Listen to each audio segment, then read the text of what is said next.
162-ci suala baxaq. Deməli, hidrogen rabitələrinin sayını bizdən soruşur və bir zəncirdə olan adeninin nukleotidin sayını verib. DNT 2 zəncirlidir. Bir zəncirdə 100 adenin varsa, 100 adenin. Bunun qarşısında 100 timin var. Bir zəncirdə olan timin nukleotidləri 300-dür. Deməli, bu tərəfdə timin 300-dür. Burada da 300 adenin var. Və bizə deyir ki, hər iki zəncirdəki nukleotidlərdə olan azotlu əsas, karbohidrat, ortofosfat turşusu qalıqlarının cəmi 5100-dür. Biz 5100-ü bölürük 3-ə. Çünki bir nukleotid 3 hissədən ibarətdir. Bu 3 hissənin cəmidir. 5100-ü 3-ə böləndə 1700 eləyir cavabımız. İndi 1700 nukleotidin sayıdır. N bərabərdir 1700. Və biz 1700-dən çıxmalıyıq. Guanin və sitozinin sayını tapmaqdan ötürü. Çıxırıq ümumi nukleotidin sayından buradakı adenin və timinlərin cəmini. 100 adenin burada, 300 burada, 400. 100 timin burada, 300 burada, 400 də timin. 400 adenin, 400 timin eləyir 800. 1700-dən 800 çıxanda cavab eləyir 900 ədəd guanin və sitozin. Bunun 450-si guaninin sayıdır, 450-si sitozinin payına düşür. Hidrogen rabitələri bərabərdir. Ümumi nukleotidin sayı bölür üzərinə guaninin və yaxud sitozinin sayını gəlirik. Ümumi nukleotid 1700 ədəddir. 1700 üstə gəl, guaninin sayı da 450. Gələndə üzərinə eləyir 2150. Cavabımız 2150-dir. 63-cü məsələyə baxaq. Deməli, cədvələ əsasən DNT molekulunun hissəsində hidrogen rabitələrinin sayını tapın deyir bizə. Yenə oxşar sualdır. 2 zəncir çəkək. Deməli, bir zəncirdə olan sitozin nukleotidinin sayı. Burada sitozin 400 ədəddir. Deməli, qarşıda guanin 400 ədəd olub. Bir zəncirdə olan guanin nukleotidlərinin sayı. Biz buradakı guanini tapdığımıza görə digər zəncirə guanini yazacaq. 100-dürsə, burada da sitozin bərabərdir 100. Nukleotidlərdə azotlu əsas, karbohidrat, ortofosfat turşusu qalığının cəmi 8100 ədəddir. Deməli, 8100-ü böləcək 3-ə. Bu da haradasa, bir dəqiqə bölüm.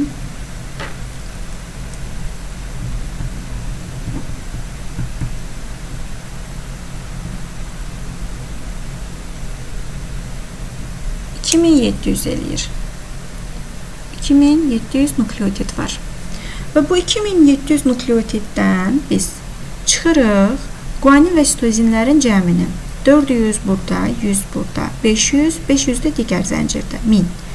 1000 çıxırıq, qalır yerdə 1700, bu adenin və timinin cəmidir. Bunları yarı böləndə, deməli, 850 adenin eləyir, 850 timin. İndi bizdən soruşur ki, hidrogen rabitələrinin sayı. Buradan yazıram. Hidrogen rabitəsi bərabərdir ümumi nukleotidin sayı, üzərinə gəlirik guaninin sayını. Ümumi nukleotidin sayını biz demişdik 2700. Üzərinə gəlirik guaninin sayıdır 100 bu zəncirdə, 400 burada, 500. Eləyir 3200. Cavabımız 3200. 164-cü suala baxaq. Müəyyən miqdar qlikozanın parçalanmasının nəticəsində oksigenli mərhələdə əmələ gələn deməli, ATF sintetaza kanalından keçən hidrogenlərinin sayı və su molekullarının sayı verib bizə.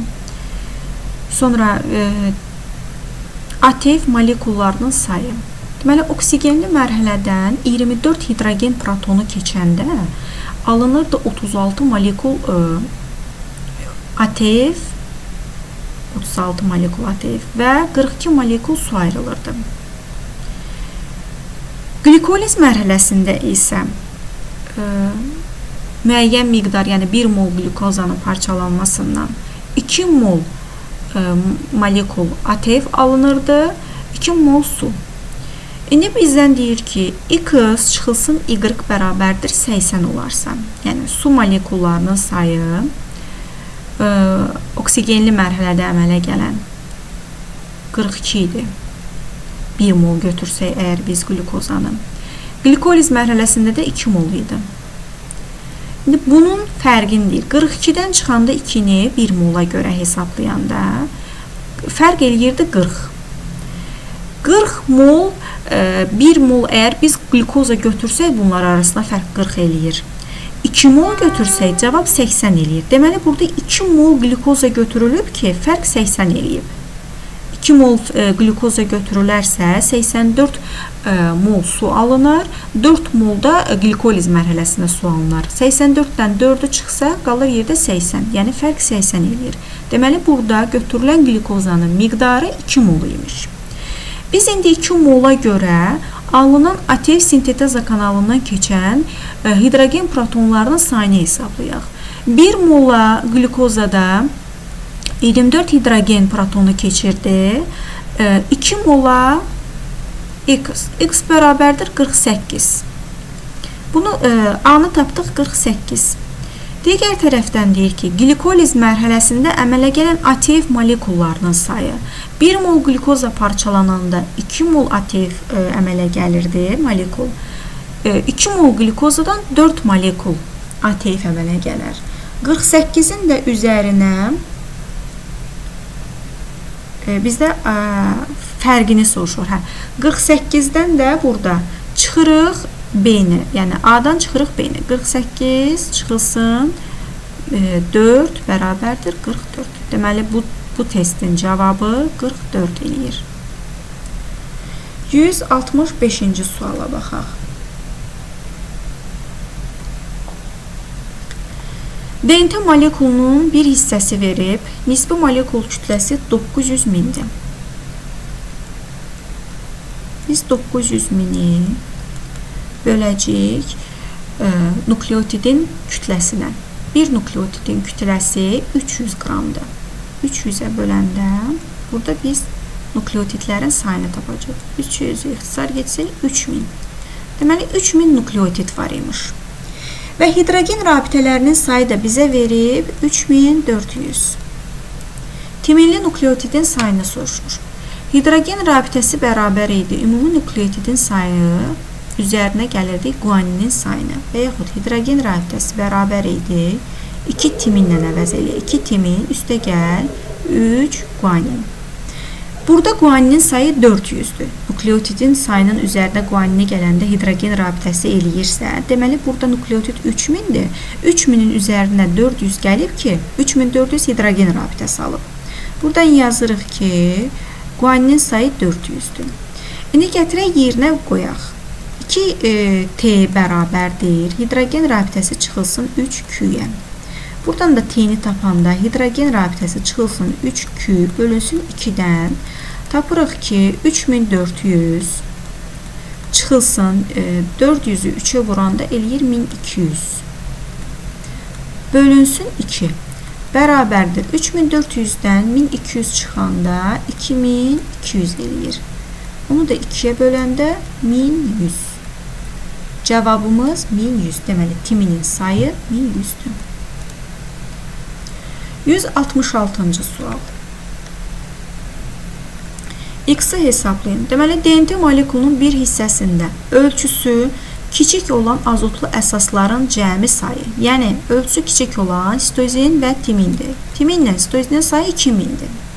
Deməli, o zaman guanin və sitozinin, adeninin də sayı 2000-dir. Çünki nə qədər timin varsa, onun qarşısında o qədər adenin var. Nə qədər sitozin varsa, qarşısında o qədər guanin var. İndi bizə deyir ki, adenin azotlu əsasların sayının guanin azotlu əsasların sayına nisbəti 3-dür. Yəni, adenin bölünsün guanin bərabərdir 3-ə. Və yaxud belə yaza bilərik. Adenin bərabərdir 3 guaninə. Gətirək burada qiymətlərini yerinə yazaq. Deməli, hansı hissədən yazın?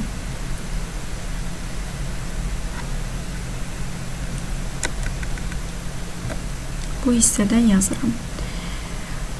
Adenin üzərinə guanin 2000 idi. Guaninin qiyməti olduğu kimi qalsın. Guanin üstə gəl. Adeninin yerinə də 3 guanin yazırıq. 3 guanin bərabərdir 2000-ə. Buradan 4 guanin bərabərdir 2000. Guanin bərabərdir 500. O zaman adenin də 3 guaninə bərabər olduğuna görə tapdıq 1500 adenin var. Bu molekulda. Və bizdən hidrogen rabitələrinin sayını soruşur. Hidrogen rabitəsi bərabərdir 2 adenin üzərinə gəlirik 3 guanin. Buradan da tapırıq ki 2 adenin yəni 3000 üzərinə 3 guanin yəni 1500 gəlirik bərabərdir 4500. Cavabımız 4500. X-in sayı 4500. Digər məsələyə baxaq. 167-ci sual. Cədvəldəki polinukleotiddə neçə guanin nukleotidi var? DNT molekulunun müxtəlif nukleotidləri arasında azot əsaslarının iştirakı olmadan yaranan rabitə sayı. Deməli, əgər azot əsasları iştirak etməyibsə, bu kovalent rabitədən söhbət gedir. Kovalent rabitə 58-dir. DNT molekulda 2 zəncirlidir. Kovalent rabitənin sayı, nukleotidin sayı n-dirsə, n çıxılsın 2 ilə hesablanır. Deməli, burada 58-dirsə, deməli, nukleotid sayı 60-dır. Və deyir, iştirakı ilə yaranan, yəni azot əsaslarının iştirakı ilə yaranan rabitə sayı, yəni hidrogen rabitəsi də bərabərdir 70-ə. Biz buradan gəlin guaninin sayını soruşur bizdən. Bizim düsturumuz var ki, hidrogen rabitəsi bərabərdir. Nukleotidin üzərinə guanini gəlirik. Buradan da guaninin sayını tapmaq üçün hidrogenden çıxırıq nukleotidin sayını. Bərabərdir 70 çıxılsın, nukleotidlər də 60-dır. Bərabərdir 10. Deməli, guaninin sayı 10 imiş.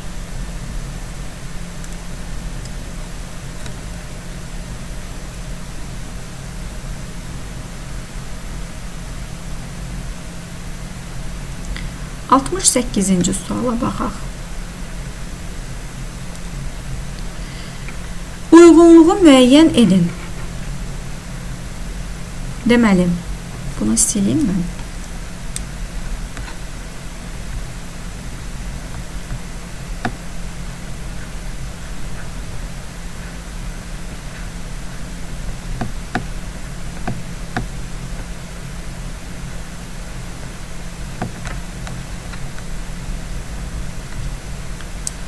Polipeptiddir. Polipeptid nə ola bilər? Peptid rabitəni əmələ gətirən zülallar. ATF sintetaza, yəni amin turşusu. 1-ə A, sonra hemoglobin B. Sonra 2 polisaxarid, yəni polisaxarid biz karbohidrata seçməliyik. Selüloza 2-yə Y. 3-ə polinukleotiddəki RNT-dir. C. Yağ heç birinə uyğun gəlmədi. Sonra 169-cu sual. Məntiqi əlaqəyə əsasən uyğunluğu müəyyən edin. Biopolimerdir, hər üçü bunlardan. Polipeptiddirsə, söhbət amin turşularından gedir. Burada onda Y-ın yerinə biz amin turşularını seçməliyik. Məsəl üçün, oksidaza, çünki bu fermentdir, bir də tripsin ola bilər. D-Y. D-Y. Sonra X biopolimer, polinukleotid ola bilər. A. Çünki monomeri DNT-dir. Z-in də yerinə, polisaxaridin yerinə karbohidratları seçməliyik biz. Gliserin yağ turşusudur, bu ayrı. Glikogen. Cavab C. İndi ardıcılığa baxsaq, 1 A, X-in yerində A-dır. 2 D, Y, 3 S. 1 A, 2 D, Y, 3 S. 170-ci suala baxaq. Deyir ki, monosaxaridlər üzvü birləşmələrin adlanan qrupuna aiddir. Monosaxaridlər karbohidratlardadır. Yazırıq 3. 2 monosaxaridin birləşməsindən disaxarid. 2. Çoxlu sayda monosaxaridin birləşməsindən isə polisaxarid əmələ gəlir. Monomer halqaların sayı artdıqca onların suda həll olma qabiliyyəti və şirin dadı azalır. 7. Deməli 3, 2, 4 və 7. Testin cavabı bu.